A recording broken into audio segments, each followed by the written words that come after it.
Hi everybody, it's me, Shamim again. Today I'm going to talk about a word which is called narcissist. Well, I think some of you may know the meaning, but let's talk about it. Narcissist means a person who loves themselves so much that they think that they're the most beautiful, the most handsome person on the face of earth. Well, they become so selfish that they don't care for anyone else. Narcissist is a very negative personality trait.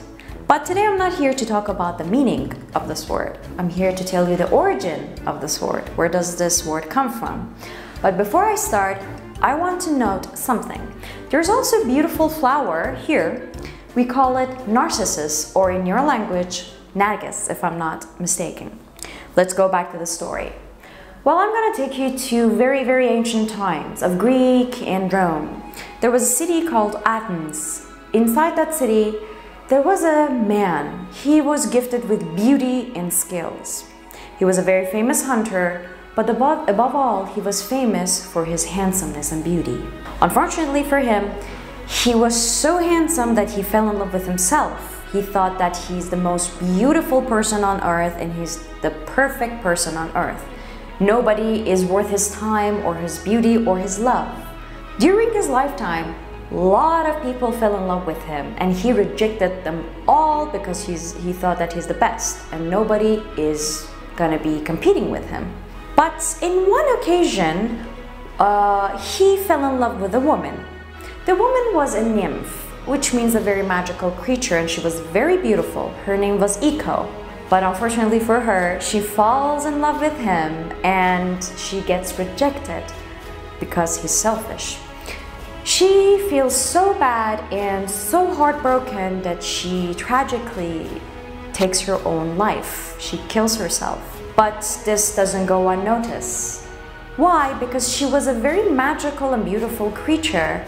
She was protected by a very famous goddess, and she was also a dangerous goddess.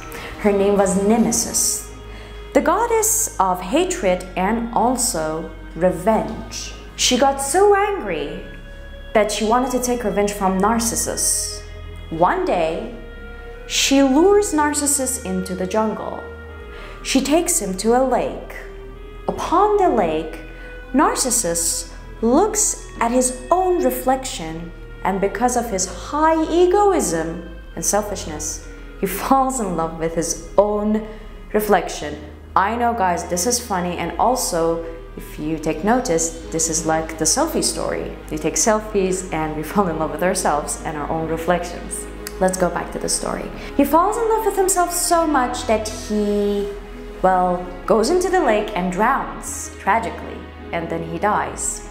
The revenge is finished, but when he dies, on the spot of his tragic death, there's a flower started growing. The flower actually is called these days Narcissus, or again in your language, Nargis. Yes, the word Narcissist comes from this story, and also the name of the flower comes from this story. Narcissist or Narcissus, the most beautiful, ironically, flower in the whole world. Well, this is the story of Narcissist and people who are narcissists. Let's not be selfishly in love with ourselves to the point that we forget about other people's feeling. I hope we give love to each other and we don't become narcissists at all. Thank you, everybody.